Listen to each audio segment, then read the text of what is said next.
তায়েফের ময়দানে রক্ত দিয়ে নবীজি কেঁদে কেঁদে বলেছিলে ওগো আল্লাহ,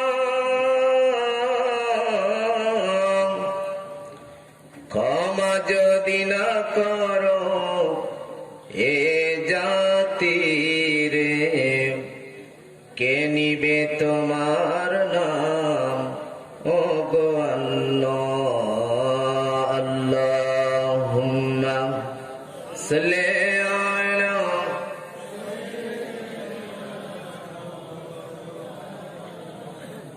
ওয়া আলা আলি সাইয়্যিদিনা। নও তো গণক তুমি, নও তো কবি, তুমি হলে আল্লাহর প্রিয় নবী। পাথর মারে সবে কাফেরেরা তোমায়, তুমি শুধু বলে যাও মুখে ইয়া উম্মতি। আল্লাহুম্মা সাল্লি আলা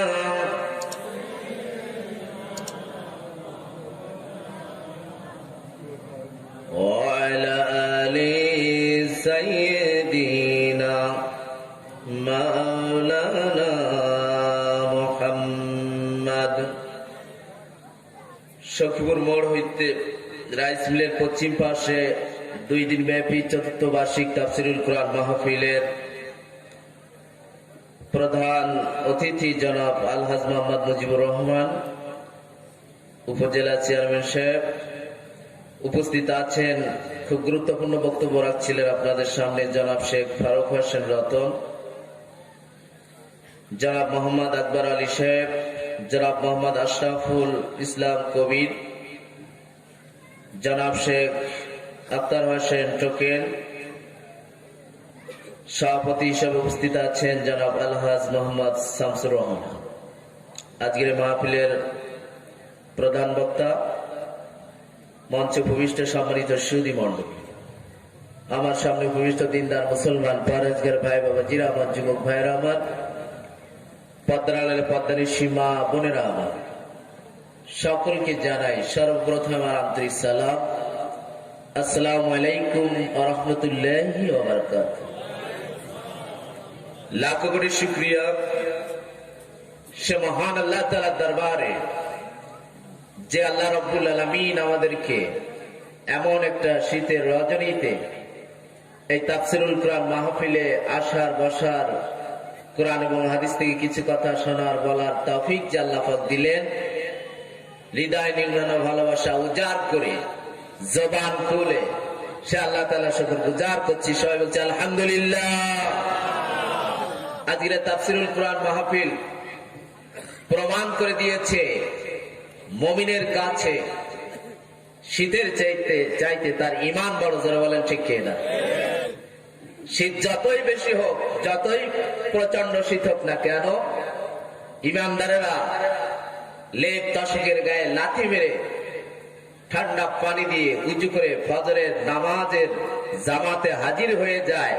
এ থেকে বোঝা যায় এই পৃথিবীতে ঈমানের শক্তির চাইতে কোন শক্তি বড় নয়। ঠিক কি না? এজন্য যারা এসেছেন, মা বোনেরা যারা এসেছেন, সকলকে আন্তরিক মোবারকবাদ জানাই। আমি আসলে খুবই অসুস্থ, আমার কণ্ঠ শুনে বুঝতে পারছেন। আসার ইচ্ছা মোটেই ছিল না, কিন্তু একটা প্রোগ্রামের দাওয়াত অনেক আগে থেকেই থাকে, না আসলে হয় না, আমি পারি না, শ্রোতাও ছাড়ে না, এমন অবস্থা আমাদের। যাক, ভাঙা ভাঙা গলায় কিছু কথা বলবো, শুনতে রাজি আছেন আপনারা? গুরুত্বপূর্ণ কিছু কথা বলবো ইনশাআল্লাহ। লাখো কোটি দুরূদ ও সালাম জানাই আমাদের প্রিয় নবীর প্রতি, সবাই বলি সাল্লাল্লাহু আলাইহি ওয়াসাল্লাম।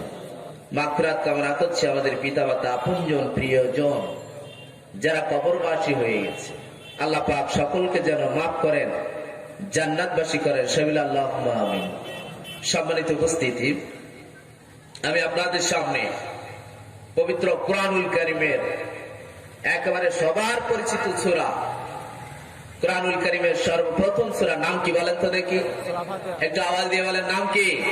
সেই সূরা ফাতিহা থেকে 2টি আয়াতে কারিমা তেলাওয়াত করেছি। 6 নম্বর এবং 7 নম্বর 2টা আয়াতে কারিমা তেলাওয়াত করেছি। এই আয়াতের আলোকে সংক্ষিপ্ত কিছু কথা বলবো ইনশাআল্লাহ। সম্মানিত ভাইরা আমার, সূরা ফাতিহা হলো কুরআনুল কারীমের সর্বপ্রথম সূরা। এই সূরাটা আল্লাহ তাআলা শুরু করেছেন, সবাই পড়েন, বিসমিল্লাহির রহমানির রহিম, আলহামদুলিল্লাহি রাব্বিল আলামিন। কুরআনুল কারীমের সর্বপ্রথম সূরা, সূরা ফাতিহা।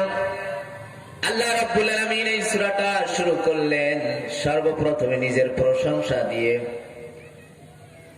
জিজ্ঞাসা করলাম, আল্লাহ পাক, দুনিয়ায় যত লেখক দেখেছি তারা যখন বই লেখে, কিতাব লেখে, তারা সর্বপ্রথমে নিজের ভুল ত্রুটি দিয়ে তারা কিতাব লেখে। জোরে বলেন ঠিক কিনা? তারা লেখে যে আমি যে বইটা লিখেছি এর ভিতরে যদি কোনো ভুল ত্রুটি থাকে আপনারা ক্ষমা সুন্দর দৃষ্টিতে দেখবেন, পরবর্তী সংস্করণে আমি এটা ঠিক করবো। জোরে বলেন ঠিক কিনা?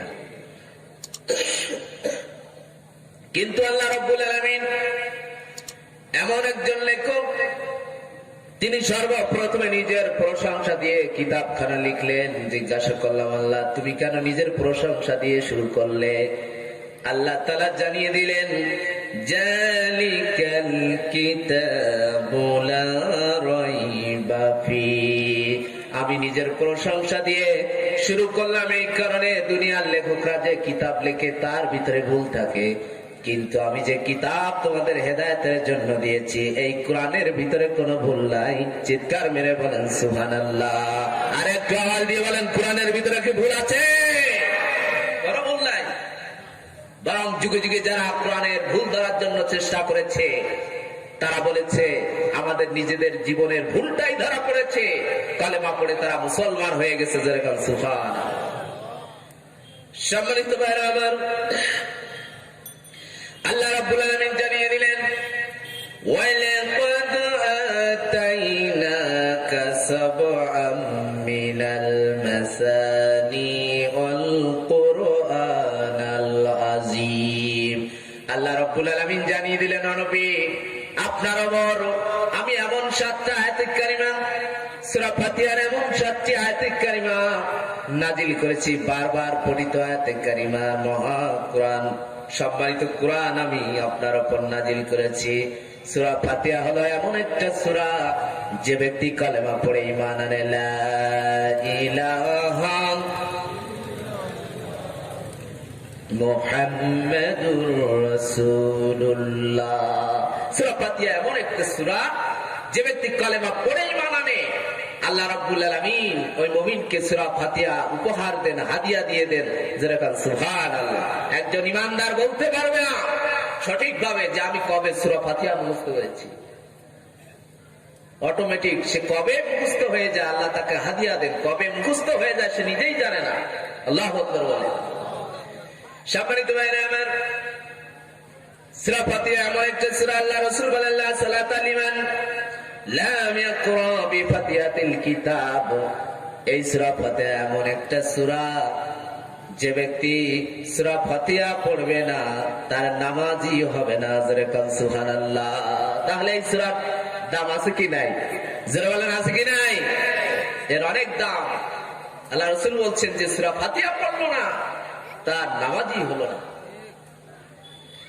আল্লাহ রাসূলের কাছে জিবরাইল আলাইহিস সালাম বসে আছেন, হঠাৎ করে আকাশে বিকট একটা আওয়াজ হলো। জিবরাইল আলাইহিস সালাম বলে, ইয়া রাসূলুল্লাহ, আসমানে আওয়াজটা কেন হলো জানেন নাকি? আওয়াজটা হওয়ার কারণ হলো এই, আসমানে একটা দরজা আজ খোলা হয়েছে যেটা ইতিপূর্বে কোনোদিন খোলা হয় নাই। আজ খোলা হয়েছে সর্বপ্রথম, ইতিপূর্বে কোনোদিন খোলা হয়নি। ওই দরজা দিয়ে একজন ফেরেশতা নাজিল হলেন। নবীর কাছে এসে বললেন, ইয়া রাসূলুল্লাহ, দুইটা নূরের সুসংবাদ আপনি গ্রহণ করুন যা আল্লাহ আপনাকে দিয়েছে। আপনার পূর্বে কোন নবীকে আল্লাহ দেয় নাই। দুইটা নূরের সুসংবাদ আপনি গ্রহণ করুন, সেটা হলো সূরা ফাতিহা আর সূরা বাকারার শেষ দুই আয়াত। এর প্রত্যেকটা অক্ষরে অক্ষরে আল্লাহ রাব্বুল আলামিন নূর দিয়ে ভরপুর করে দিয়েছেন। যারা কান সুবহানাল্লাহ। আমরা সৌভাগ্যবান জাতি যে আল্লাহ পাক আমাদের সূরাতুল ফাতিহার মতো একটা সূরা দিয়েছেন, যে সূরাটা তাওরাতে নাই, ইনজিলে নাই, জাবুরে নাই, আছে কোরআনে। যারা কান সুবহানাল্লাহ। আমরা সৌভাগ্যবান জাতি। এই সূরা ফাতিহা এমন একটা সূরা, সকল রোগের ওষুধ হলো এই সূরা ফাতিহা। যারা কান সুবহানাল্লাহ। হুজুররা যে যান বাচ্চা নিয়ে, যে হুজুরের কাছে যান, প্রত্যেক হুজুর একটা সূরা পড়ে আপনার আমার গায়ে ফু দেয়। ওই সূরাটা হলো সূরাতুল ফাতিহা। যারা বলেন সুবহানাল্লাহ। আল্লাহ রাসূল এই সূরাকে বলেছেন আবার সূরাতুর রুকিয়া, ঝাড়ফুঁকের সূরা। সাহাবীরা একটা জায়গায় গেলেন, সেখানে গিয়ে তাদের খাদ্য খাবার শেষ হয়ে গেল। একটা জাতির কাছে, গোত্রের কাছে তারা খাবার পানি চাইলো, কিন্তু বলল, না আমরা দেব না তোমাদের, তোমরা মুসলমান, তোমাদের খাদ্য পানি আমরা দেব না। আমার ভাইয়েরা, হঠাৎ করে ওই গোত্র দলের নেতা যিনি ছিলেন, দলপতি যিনি ছিলেন, তাকে সাপে কামড় দিয়েছে।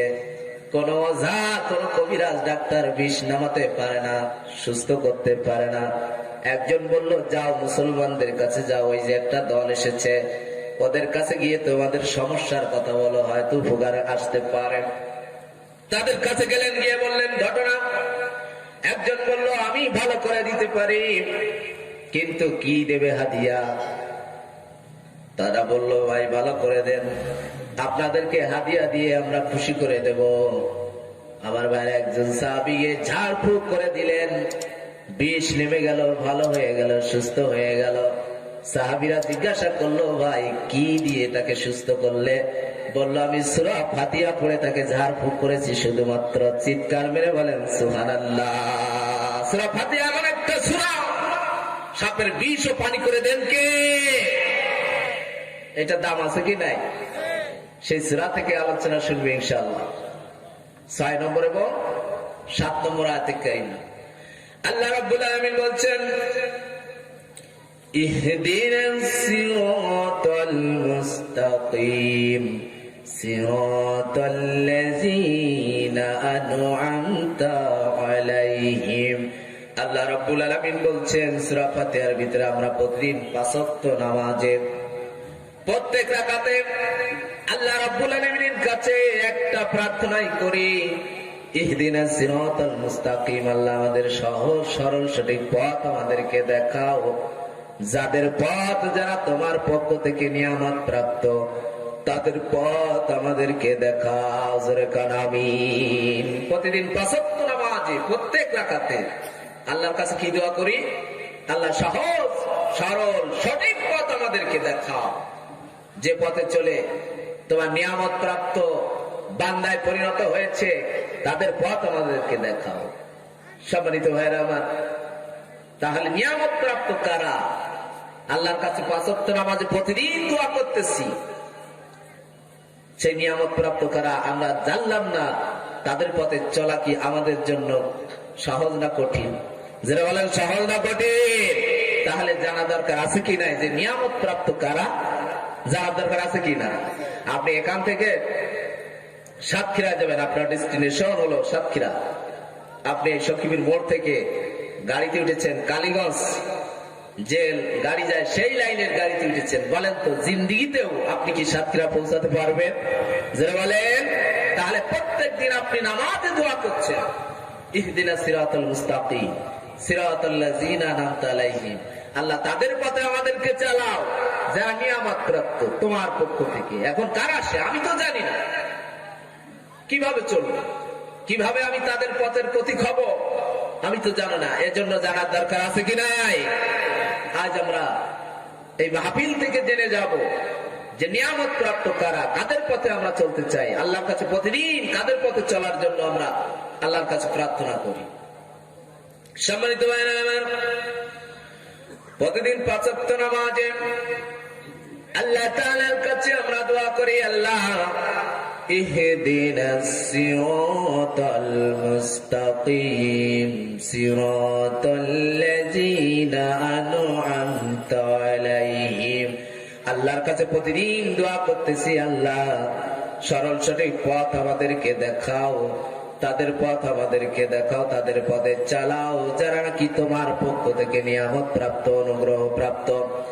আল্লাহ রাব্বুল আলামিন জানিয়ে দিলেন, ও আমার বান্দারা, তোমরা আমার কাছে দোয়া করেছো নিয়ামত প্রাপ্তদের পথ দেখাও। কার সেই নিয়ামত প্রাপ্ত? যাদের পথে তোমরা চলতে চাও। 5 ওয়াক্ত নামাজে বারবার আমার কাছে প্রার্থনা করো, শুনে নাও।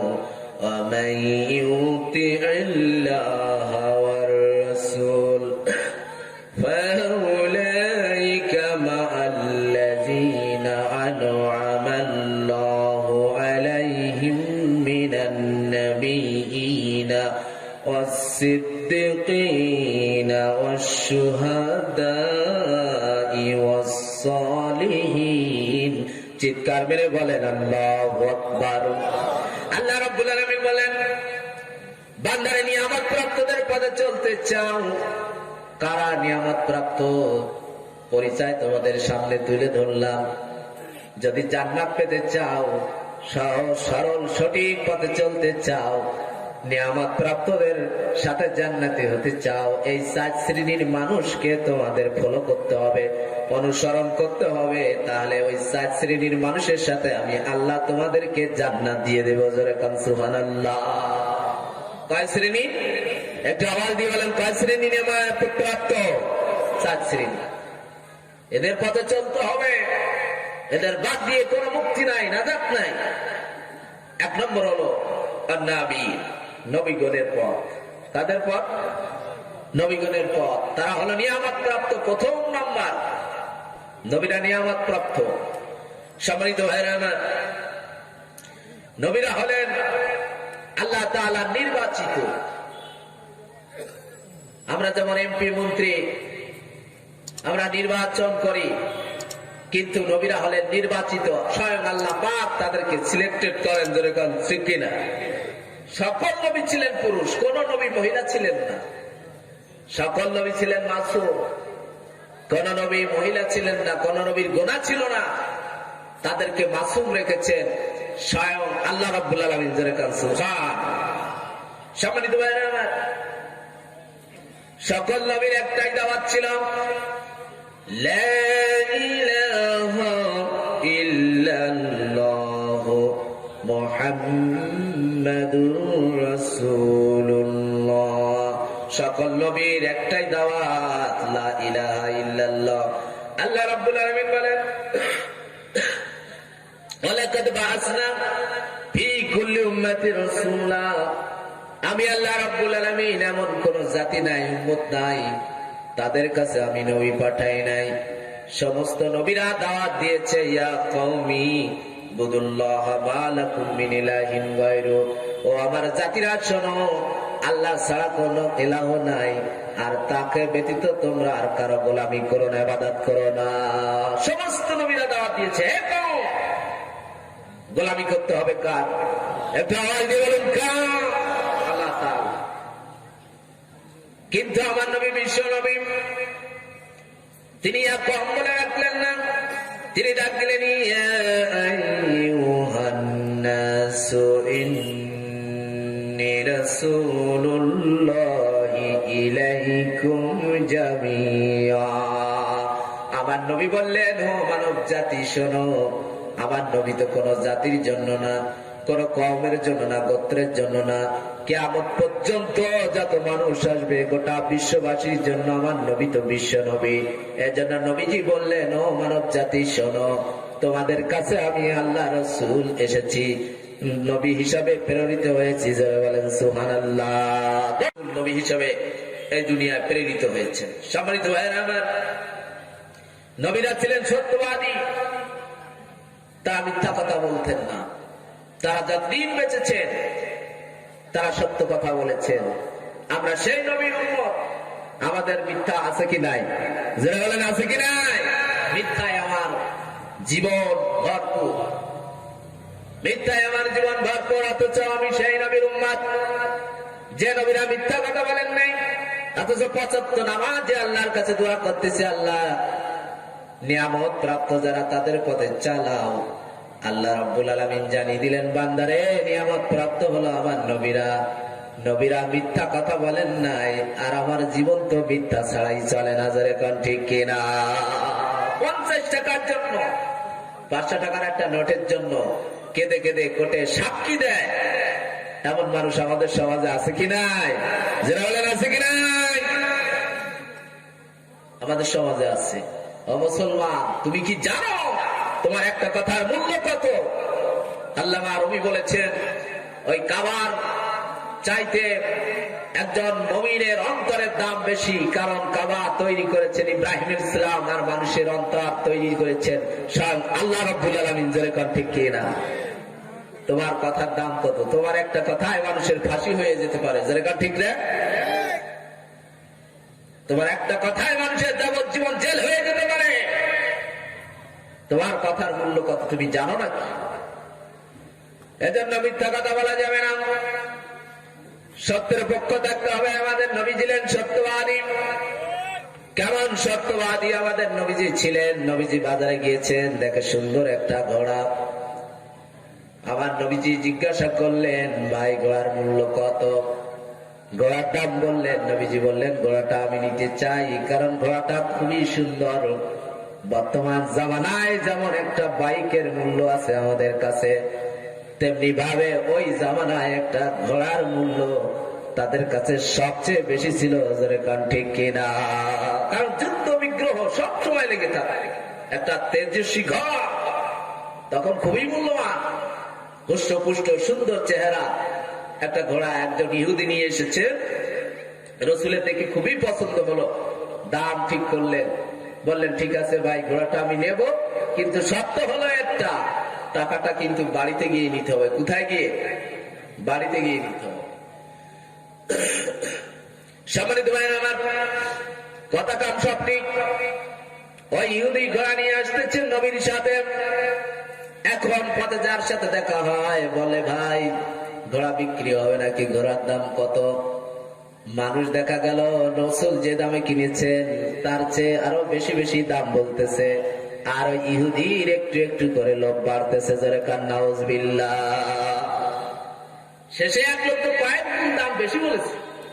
নবী যে দামে কিনেছেন কয়েক গুণ দাম বেশি বলেছেন। তখন ইহুদি বলছে, মোহাম্মদ দাঁড়াও, তুমি টাকাটা কি এখানে দিতে পারবে? বলে না। বলে, তাহলে আমি তোমার কাছে ঘোড়া বিক্রি করব না। আল্লাহ রাসূল বললেন, তুমি কি বলছো? তোমার সাথে তো আমার কথা কাম সব কমপ্লিট, তুমি কেন ঘোড়া আমার কাছে বিক্রি করবে না? ইহুদি বলল, না, আপনার কাছে আমি ঘোড়া বিক্রি করিনি। আপনার কাছে যে ঘোড়া আমি বিক্রি করেছি তার সাক্ষী নিয়ে আসি। সেখানে তো কেউ ছিল না। এখন আমার রাসূলের সাথে আর ইহুদির সাথে তর্ক বিতর্ক বেঁধে গেল। আল্লাহ রাসূল বলছেন, আমি ঘোড়া কিনেছি, আর ইহুদি বলছে, না, আপনি ঘোড়া কেনেন নাই, আমি বিক্রি করি নাই। চারিদিক থেকে লোক জমাট হলো। সম্মানিত ভাইরা আমার, কাফের বেঈমানেরা চতুর্দিক থেকে ঘেরাও করলো যে আজ মুহাম্মদকে বাগে পেয়েছি, তাকে শাস্তি দেওয়ার জন্য, প্রতিশোধ দেওয়ার জন্য। বিভিন্ন লোক, বিভিন্ন কাফের বেঈমান চারিদিক থেকে বিভিন্ন কটু কথা বলতে লাগলো। মুহাম্মদ, তুমি নাকি আলামিন, তুমি সত্য কথা ছাড়া মিথ্যা বলো না। অথচ এই ইহুদি বলছে তোমার কাছে ঘোড়া বিক্রি করে নাই, আর তুমি বলছো বিক্রি করেছে। এই তোমার নবুয়াতি। জোরে কান নাউজুবিল্লাহ। আরো জোরে বলেন নাউজুবিল্লাহ। তুমি যদি সত্যই ঘোড়া কিনে থাকো, সাক্ষী নিয়ে আসো। এখন সেখানে তার কেউ ছিল না। হুজুরদের দোষ আছে কি নাই? যারা বলেন আছে কি নাই? কম না বেশি? যারা বলেন কম না বেশি? বেশি না?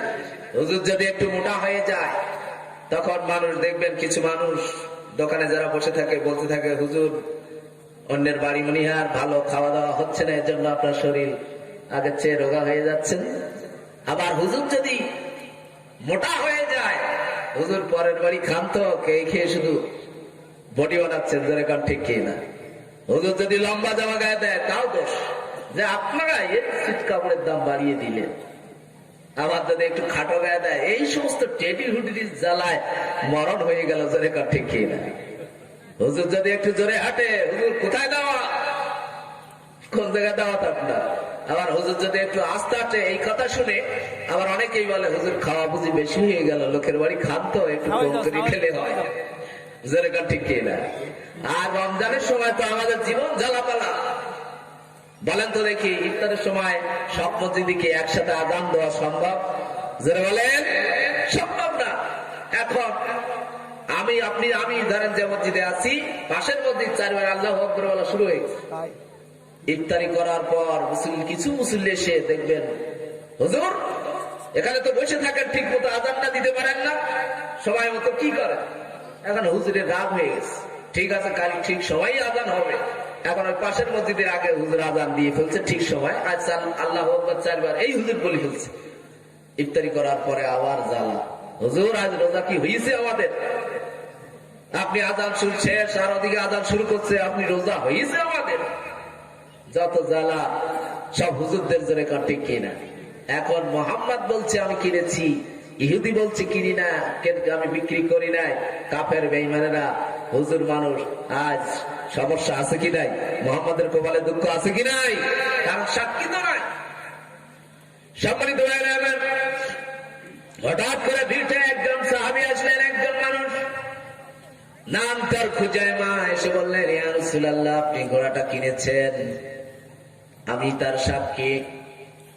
বলেন তো দেখি, ওই মহা বিপদের সময়, মুসিবতের সময় আপনি আমি পড়েছি, কেউ যদি বলে ভাই আমি সাক্ষী আপনি ঘোড়া কিনেছেন, আমরা তখন বলতাম হ্যাঁ হ্যাঁ এই তো আমার সাক্ষী। জোরে গান ঠিক কিনা? আমার রাসূল কি তাই বললেন না? তিনি বললেন, খুজাইমা তুমি তো ছিলে না সেখানে, কেমন করে বললে যে আমি ঘোড়া কিনেছি? সম্মানিত ভাইরা আমার, খুজাইমা বললেন, ইয়া রাসূলুল্লাহ আমরা দেবদেবীর পূজা করতাম, আপনি বলেছেন এগুলোর পূজা করা যাবে না, এগুলোর কাছে মাথা নত করা যাবে না, গোলামি করতে হবে কার? আরো জোরে বলেন কার? আমরা সেই দেখা খোদাগুলোর মুখে লাথি মেরে না দেখা খোদার পরিমাণ এনেছি। আপনি বলেছেন জান্নাত আছে, জাহান্নাম আছে দেখি না, ইয়া রাসূলুল্লাহ আমরা বিশ্বাস করেছি। আপনি বলেছেন খবরের আযাব আছে, আমরা বিশ্বাস করেছি। এমনি ভাবে যতগুলো পরলৌকিক কথা বলেছেন, বড় বড় সব কথা আমরা বিশ্বাস করেছি না দেখে। ও নবী আপনি বলছেন আপনি ঘোড়া কিনেছেন, আমি ছিলাম না ঠিক আছে, কিন্তু আমি ওখানে থাকলে যেমন বিশ্বাস করতাম আপনি কিনেছেন, ওখানে ছিলাম না, তাই কি হয়েছে আমি সাক্ষ্য দিচ্ছি আপনি কিনেছেন। চিৎকার মেরে বলেন সুবহানাল্লাহ। এরই নাম ঈমান, এরই নাম রাসূলের প্রতি মহব্বত, ভালোবাসা। জোরে বলেন ঠিক কিনা? সম্মানিত ভাইরা আমার, আল্লাহ রাসূল তখন কেঁদে ফেললেন, খুজাইমাকে বুকের সাথে জড়িয়ে ধরলেন, বললেন খুজাইমা তুমি যে আমার মান সম্মান আজ রক্ষা করলে, বাঁচালে কাফের বেঈমানদের হাত থেকে। ও খুজাইমা আমি তোমার আজ উপাধি দিলাম জুয়া শাহাদাতাইন, অর্থাৎ দুইজনের সাক্ষ্য ইসলামে দিতে হয়, দুইজন পুরুষের সাক্ষ্য দিতে হয়, তারপরে গ্রান্টেড হয়।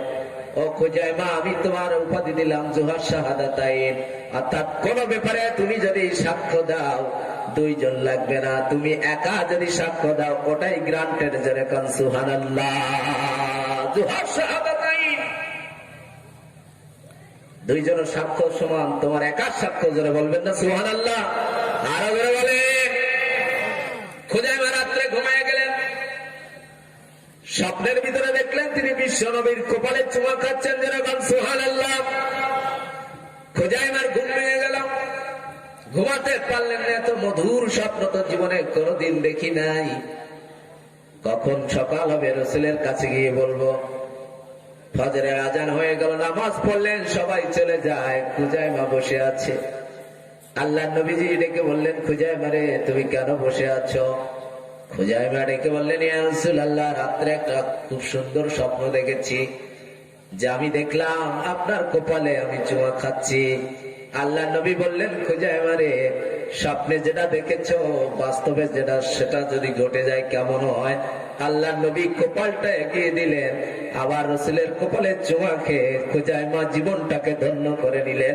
চিৎকার মেরে বলেন সুবহানাল্লাহ। সম্মানিত ভাইরা আমার,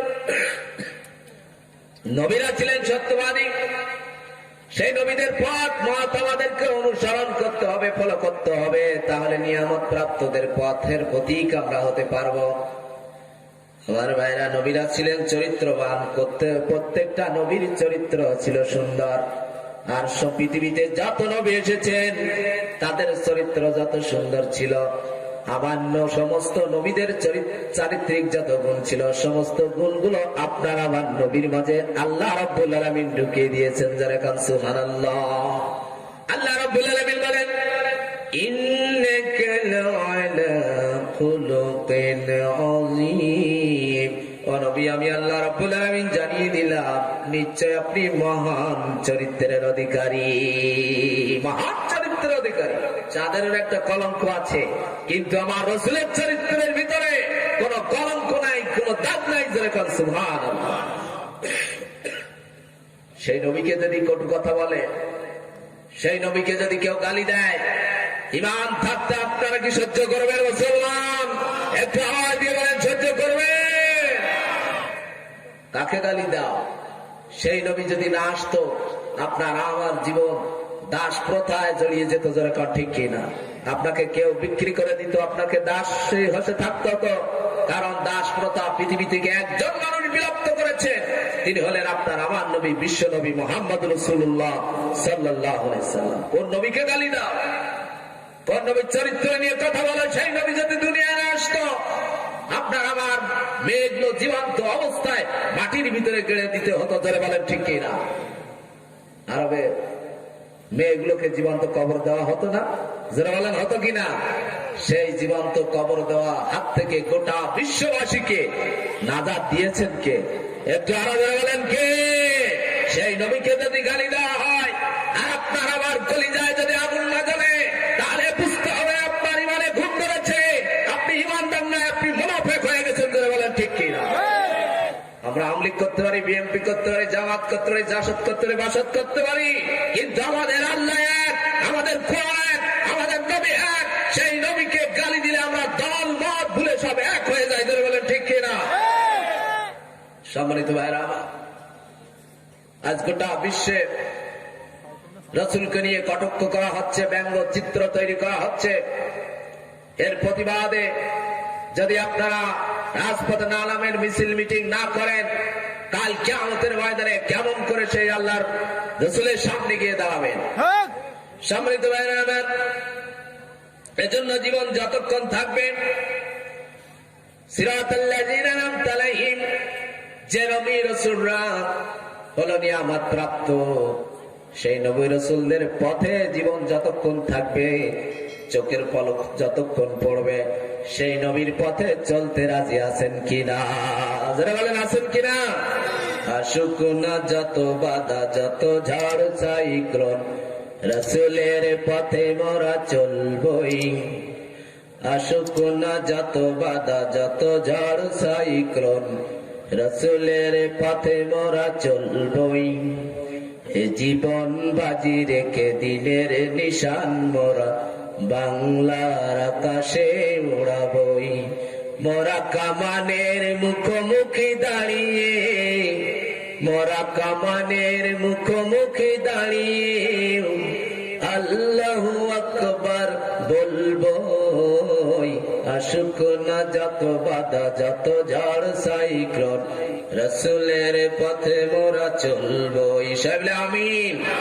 সম্মানিত ভাইরা আমার, নবীরা ছিলেন অহংকার মুক্ত। কোন নবী অহংকারী ছিলেন না, তারা ছিল নিরঅহংকার, অহংকার মুক্ত।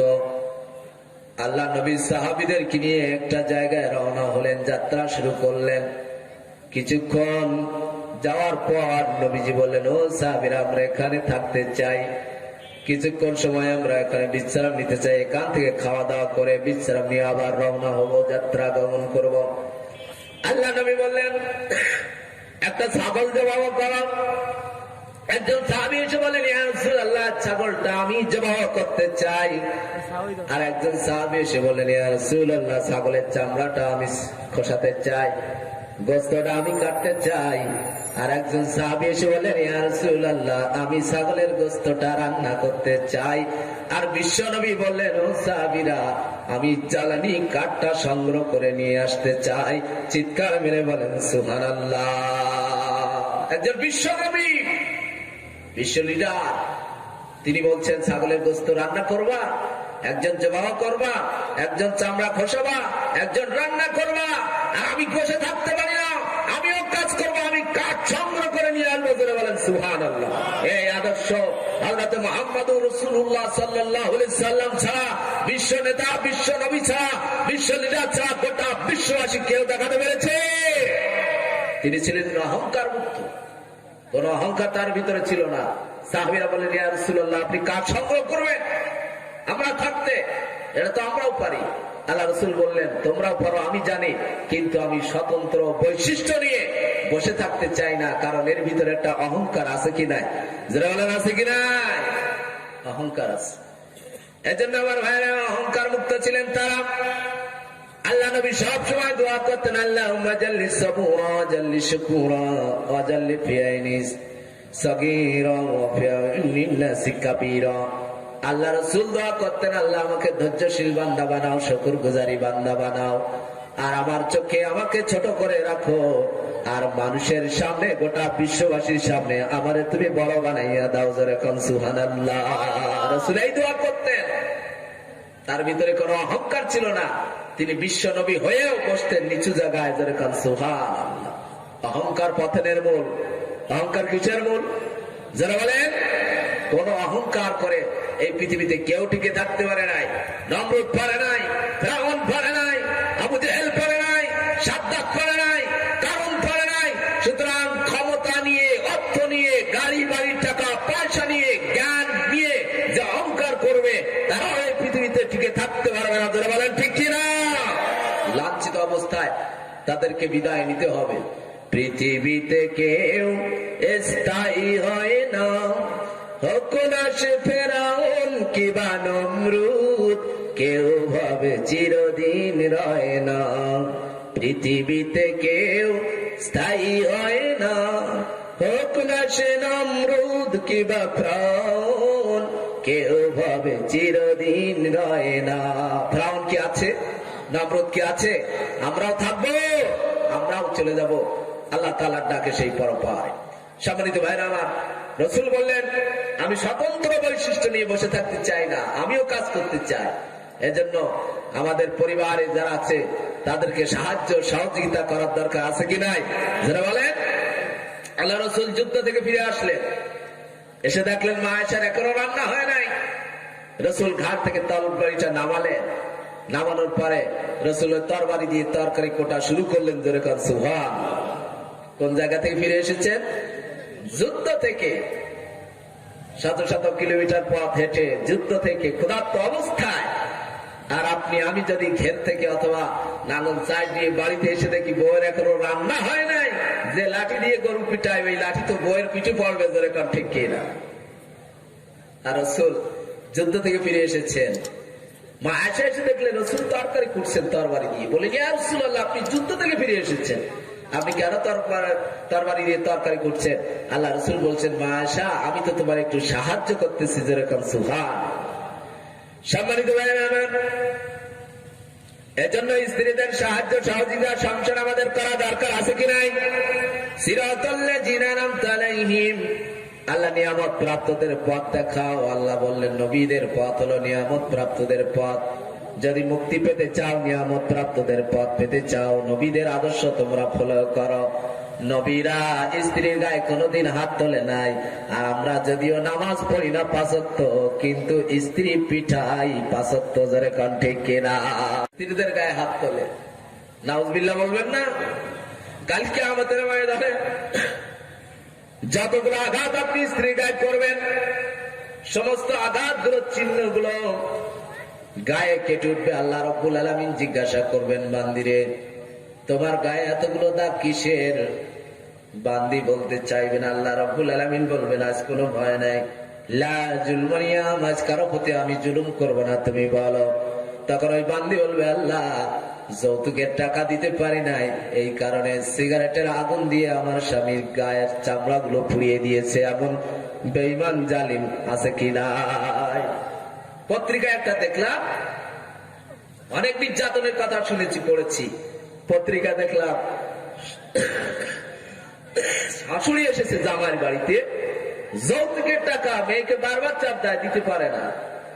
শাশুড়ি এসেছেন জামাইয়ের বাড়িতে বেড়াতে, যৌতুকের টাকা দিতে পারে না, এই কারণে গাছের সাথে দড়ি দিয়ে বেঁধে রেখেছে। জোরে কার নাউজুবিল্লাহ। কি সমাজ! সম্মানিত ভাইরা আমার,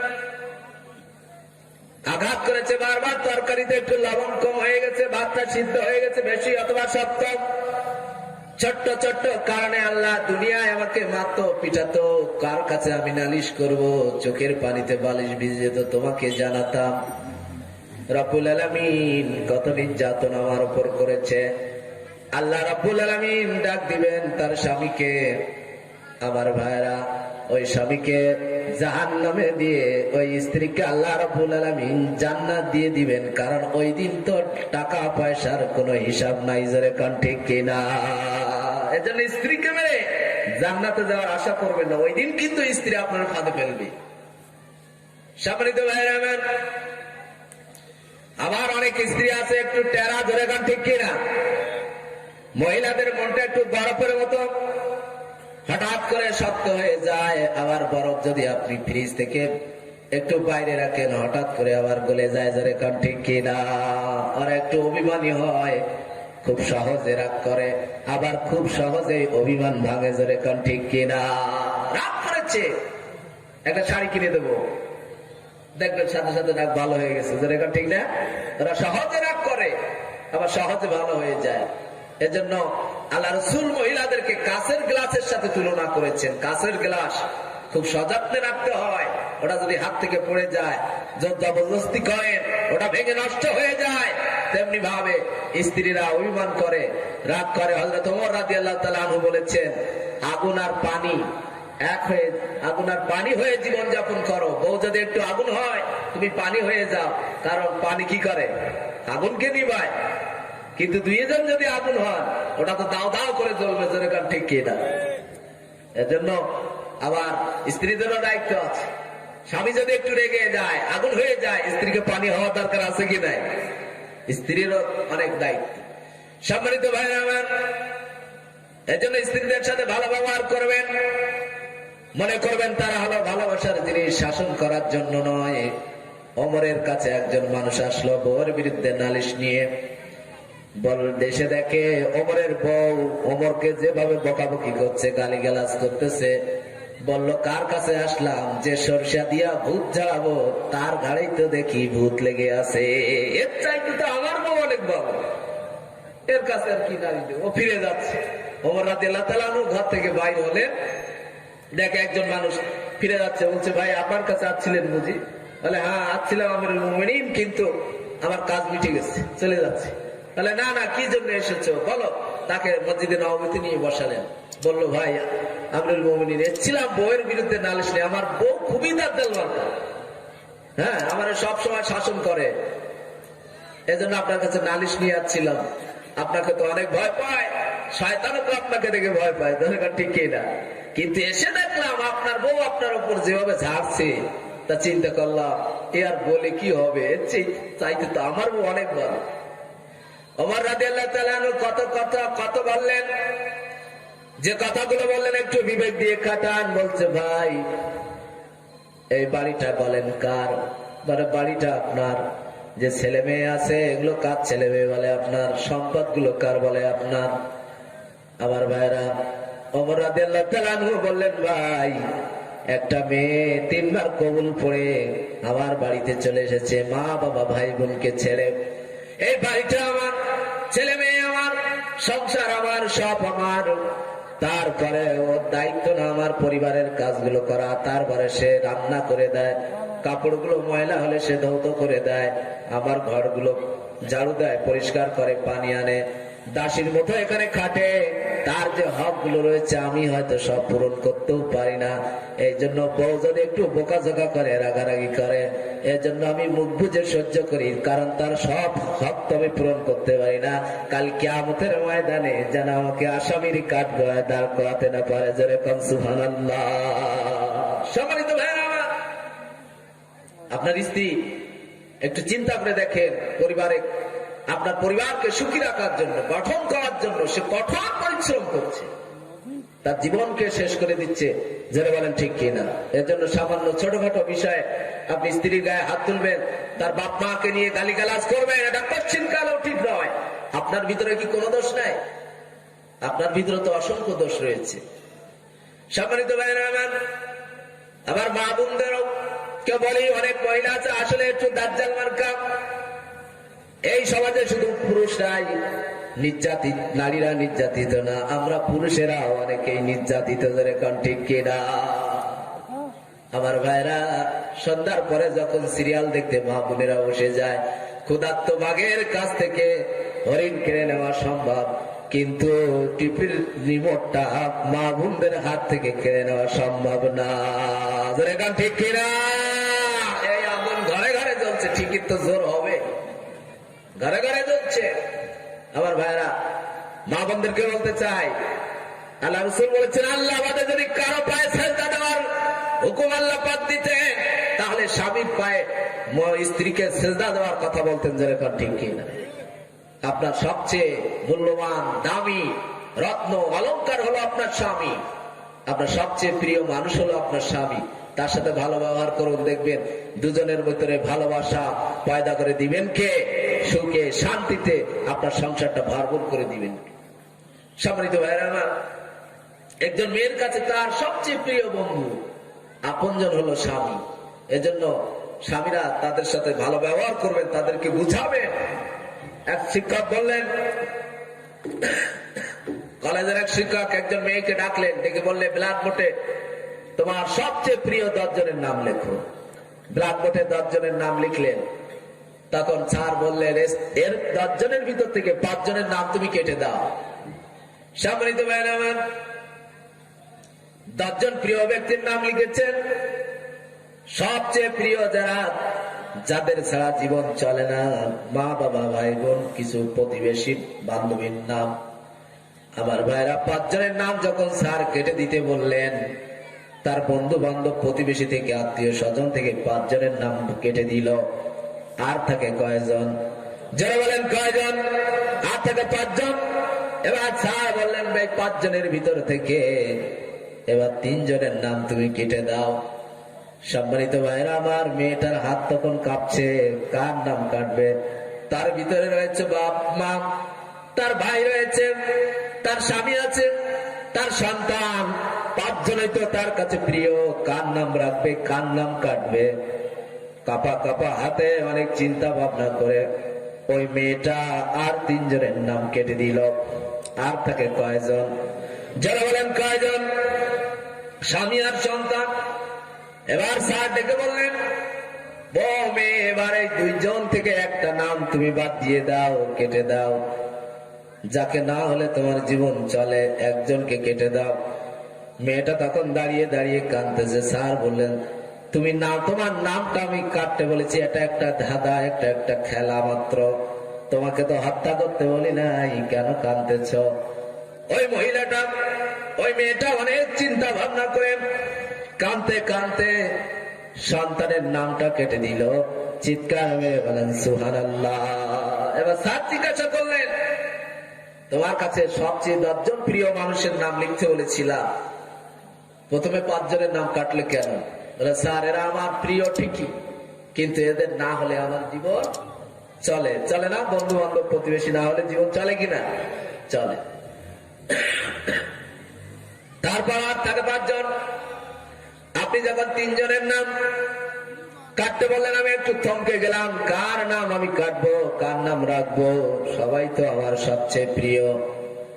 চিন্তা করে দেখলাম, আমি একটা মেয়ে, আমি একদিন ওই বাপমার কাছে থাকবো না, আমাকে শ্বশুর বাড়িতে চলে আসতে হবে। ভাইটাও আমার পাশে থাকবে না, একদিন পর হবে। যেরকম ঠিক কিনা? সুতরাং ওই তিনজনের নাম বাপ মার ভাইয়ের নামটা আমি কেটে দিলাম, যে এই তিনজন না হলেও আমার জীবনটা চলে। চলে কি চলে না? তিনজন না হলেও জীবন চলে। তারপরে আর দুজন থাকে, স্বামী আর সন্তান। যখন আপনি আর একজনের নাম বাদ দিতে বললেন, আমি তো দুইজন তো আমার প্রাণের চেয়ে প্রিয়, কার নাম আমি বাদ দেব? আমি কাঁদতে লাগলাম অনেক ভেবে চিনতে। তারপরে সন্তানের নামটা আমি কেটে দিলাম এই কারণে যে আমার সন্তান একদিন বড় হবে, বিবাহ করবে, বড় আর স্ত্রী নিয়ে সে হয়তো আলাদা হয়ে যাবে। আমার ঠিকানা হবে হয়তো তখন বৃদ্ধাশ্রম, যেরকম ঠিক কিনা? সে আমাকে দেখতেও পারে, নাও দেখতে পারে, কিন্তু একটা মানুষ আমার সুখে দুঃখে সব সময় আমার পাশে থাকবে, ছাতার মতো আমার মাথার উপরে থাকবে। সেই মানুষটা কেউ নয়, তিনি হলেন আমার স্বামী। যারা বলেন ঠিক কিনা? আর একটু করে বলেন ঠিক কিনা? ভালো হোক মন্দ হোক বাবা আমার বাবা, ঠিক এমন হোক, খারাপ হোক ভালো হোক, ভালো হোক মন্দ হোক, স্বামী আমার স্বামী। এজন্য মা বোনদেরকে বলতে চাই যে আপনাদের স্বামীদের মহব্বত করবেন, তাদের খেদমত করবেন, শুধু সিরিয়াল নিয়ে ব্যস্ত থাকবেন না, তাদের সাথে ভালো ব্যবহার করবেন। দেখবেন স্বামী স্ত্রীর ভিতরে ভালোবাসা মহব্বত পয়দা করে দিবেন কে? আরে যারা বলেন দিবেন কে? আল্লাহ রাব্বুল আলামিন বলেন, সিরাতাল্লাযীনা আন'আমতা আলাইহিম গায়রিল মাগদুবি আলাইহিম ওয়ালাদ-দাল্লিন। প্রতিদিন পাঁচ ওয়াক্ত নামাজে আল্লাহর কাছে দোয়া করতেছি, আল্লাহ রাব্বুল আলামিন আমাদেরকে সেই পথে চালাও যে পথে তোমার বান্দারা চলে নিয়ামত প্রাপ্ত হয়েছে, অনুগ্রহ প্রাপ্ত হয়েছে, তাদের পথে আমাদেরকে চালাও। আল্লাহ রাব্বুল আলামিন বলেন, বান্দারে, 8 নম্বর নিয়ামত প্রাপ্ত অনুগ্রহ প্রাপ্ত বান্দা হলেন আমার নবীগণ। তাদের পথে যদি চলতে চাও, তাদের সাথে যদি জান্নাতে যেতে চাও, নবীদের আদর্শ তোমরা ফলো করো। জোরে বলেন ঠিক কিনা? এখন নবীরা কোনদিন বউ পিটাই নাই, আমি তো বউ পিটানোর যোগ। নবীরা মিথ্যা কথা বলে নাই, আমার জীবন তো মিথ্যা ছাড়াই চলে না। নবীরা অহংকারী ছিলেন না, আমি তো অহংকারে মত্ত হয়ে আছি। সম্মানিত ভাইয়ের আমার, এজন্য নিয়ামত প্রাপ্তদের পথে যদি চলতে যায়, 1 নম্বর অনুসরণ করবো কাদেরকে? যারা বলেন কাদেরকে? নবীদেরকে। সম্মানিত ভাইয়ের আমার, আল্লাহর কাছে দোয়া করলাম, আল্লাহ নিয়ামত প্রাপ্তদের পথে চালাও। আল্লাহ রাব্বুল আলামিন জানিয়ে দিলেন, নিয়ামত প্রাপ্তদের পথে যদি চলতে চাও আর নবীদেরকে অনুসরণ করো। এবার আল্লাহ রাব্বুল আলামিন জানিয়ে দিলেন, আন-নাবিয়িনা ওয়াস-সিদ্দিকিন।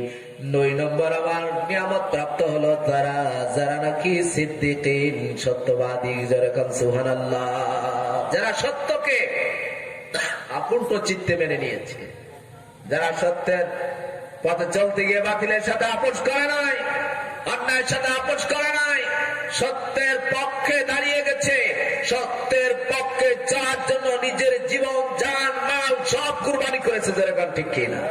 সেই সিদ্দিকরা হলো নিয়ামত প্রাপ্ত। তাদের পথে চলো, তাহলে নিয়ামত প্রাপ্তদের পথ পেয়ে যাবে। সম্মানিত ভাইরা আমার, এই নিয়ামত প্রাপ্তদের 1 নম্বর লিডার, সত্যবাদীদের 1 নম্বর লিডার হলেন আবু বকর সিদ্দিক রাদিয়াল্লাহু তাআলা আনহু। তিনি সত্যবাদীদের 1 নম্বর, তিনি হলেন লিডার। বিশ্বনবী যখন মিরাজ থেকে চলে আসলেন, আবু জেহেল জিজ্ঞাসা করলো, মুহাম্মদ প্রতিদিন তো বিভিন্ন কথা বলো, নতুন নতুন কথা বলো, আজ কোন নতুন কথা আছে নাকি? আল্লাহর নবী বললেন, আবু জেহেল আছে।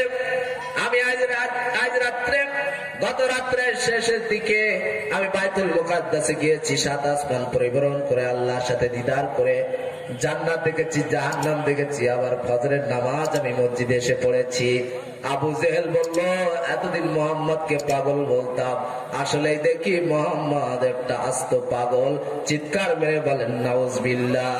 বাইতুল মুকাদ্দাসে যেতে যেখানে 1 মাস সময় লাগে, আর রাত্রের কিছু একটা অংশে বাইতুল মুকাদ্দাসে গিয়েছে, সেখান থেকে ফিরে এসে 7 আসমান পরিভ্রমণ করে জান্নাত জাহান্নাম থেকে আবার ফজরের নামাজ পড়েছে। আবু জেহেল মনে করলো, এই তো একটা সুযোগ মোহাম্মদকে মিথ্যাবাদী প্রমাণ করা। দৌড়ে চলে গেল 1 নম্বর হ্যাঁ, 1 নম্বর মোহাম্মদের ভক্ত যিনি আবু বকর, দেখে বলল, আবু বকর শুনেছ আমি যে বলি মোহাম্মদ একটা পাগল, তো বিশ্বাস করো না, সে আজ এই কথা বলছে। আবু বকর বলেন, চলো দেখি মোহাম্মদের কাছে নবী বলেছেন কিনা। সম্মানিত ভাইরা আমার, এই মিরাজের কথা শোনার পর যারা নতুন ইমান এনেছিল অনেকেই কাফেরে বেঈমান হয়ে গিয়েছিল, যে মোহাম্মদ আসলে এই পাগল, জরে খান নাউজুবিল্লাহ। আমার ভাইরা, আবু বকর সে জিজ্ঞাসা করলেন, ইয়া রাসূলুল্লাহ, আবু জেহেল যে কথাগুলো বলছে আপনি আসলে বলছেন কিনা? বলে, হ্যাঁ আবু বকর বলেছি। আবু বকর বলে, ইয়া রাসূলুল্লাহ, আমি স্বীকৃতি দিলাম আপনি যা বলেছেন সত্যই বলেছেন, এক চুল বাড়িয়ে বলেন নাই, জোরে বলেন সুবহানাল্লাহ। যখন গোটা সমাজ রসুলকে মিথ্যাবাদীর একটা চোখে দেখছিল, আবু জহল যখন বলল, রাসূলুল্লাহ আপনি সত্য কথাই বলেছেন, আল্লাহ রসুল বলেন, আবু বকর তুমি আজ থেকে শুধু আবু বকর নাও, তুমি আজ থেকে সিদ্দিক আকবর, জোরে বলেন সুবহানাল্লাহ, তুমি সবচেয়ে বড় সত্যবাদী। আল্লাহ রসুল বেঁচে থাকতেন কারো ইমামতি করা জায়েজ ছিল না, কিন্তু একজন মানুষের পিছনে আল্লাহ রসুল ইমামতিতে নামাজ পড়েছেন। তিনি কে? যারা বলেন, তিনি আবু বকর রাদিয়াল্লাহু তাআলা আনহু। তিনি নিজের মেয়েকে রসুলের সাথে বিবাহ দিয়েছেন, নিজের পক্ষ থেকে দেনমোহরের টাকাটাও শোধ করেছেন। খলিফাতুর রসুল, সমস্ত নবীরা হলেন খলিফাতুল মুমিনিন, আর আবু বকর হলো খলিফাতুর রসুল, জোরে কান সুবহানাল্লাহ। সম্মানিত ভাইরা আমার, আল্লাহ রাব্বুল আলামিন কোন সাহাবীকে সাহাবী বলে সম্বোধন করেন নাই, কিন্তু একজন ব্যক্তিকে আল্লাহ রাব্বুল আলামিন সাহাবী বলে কোরআনে ডেকেছেন, তিনি হলেন আবু বকর রাদিয়াল্লাহু তাআলা আনহু, জোরে কান সুবহানাল্লাহ। সম্মানিত ভাইরা আমার, যখন রাসূল আবু বকরকে সাথে নিয়ে গারে হেরার ভিতরে ছিলেন, গারে হেরার ভিতরে যখন ছিলেন, আবু বকর বলে, ইয়া রাসূলুল্লাহ, কাফের বেঈমানেরা যখন গুহার পাশে এসে গেছে, বলে, ইয়া রাসূলুল্লাহ, কাফের বেঈমানেরা তো এসে গেছে, আমাদের ধরে ফেলবে, আমাদেরকে শেষ করে ফেলবে। আল্লাহ রাসূল বললেন, ও আবু বকর, টেনশন করার কারণ নাই, আমাদের সাথে রয়েছেন কে? আরো চিল্লায়া বলেন, কে? সুতরাং আল্লাহ যাদের সাথে আছে তাদের কি কোনো ভয় আছে? আমার ভাইরা, সিদ্দিক আকবর হলেন সেই আবু বকর, সেই সত্যবাদীদের অনুসরণ করতে হবে। আল্লাহ নবী বলেন, যখন আমি কলেমার দাওয়াত পেশ করেছি, কেউ না কেউ আমার কাছে প্রশ্ন করেছে, মুহাম্মদ তুমি যে নবী তার প্রমাণ কি? কিন্তু একজন মানুষের কাছে যখন আমি ইসলামের দাওয়াত নিয়ে গিয়েছি, কোন প্রশ্ন করে নাই, দাওয়াত দেওয়ার সাথে সাথে বিনা প্রশ্নে সত্যকে গ্রহণ করেছেন, মেনে নিয়েছেন, কলেমা পড়ে মুসলমান হয়েছেন। তিনি আর কেউ নয়, আমার বাল্যকালের বন্ধু হযরত আবু বকর রাদিয়াল্লাহু তাআলা আনহু। চিৎকার মেরে বলেন সুবহানাল্লাহ।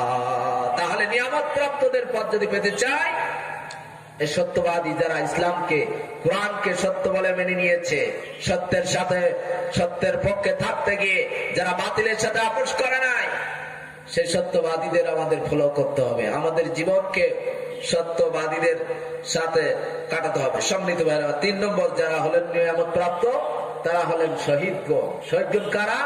যারা ইসলামের জন্য, কোরআনের জন্য নিজেদের জীবন, নিজেদের পরিবার, নিজেদের স্ত্রী, নিজেদের সন্তান, পুত্র সবকিছু অপেক্ষা করে ইসলামের মহব্বতে, কোরআনের মহব্বতে তারা দিন ইসলামের পথ ঝাঁপিয়ে পড়ে নিজের জীবনটা, সবচেয়ে প্রিয় জীবনটা, সেই জানটা আল্লাহ রাস্তায় কুরবানি করে দিয়েছেন। সেই শহীদরা হলেন নিয়ামত প্রাপ্ত, জোরে কান সুবহানাল্লাহ। সেই শহীদদের অনুসরণ করতে হবে যদি জান্নাত পেতে চাই, অনুগ্রহের প্রাপ্ত হতে চাই।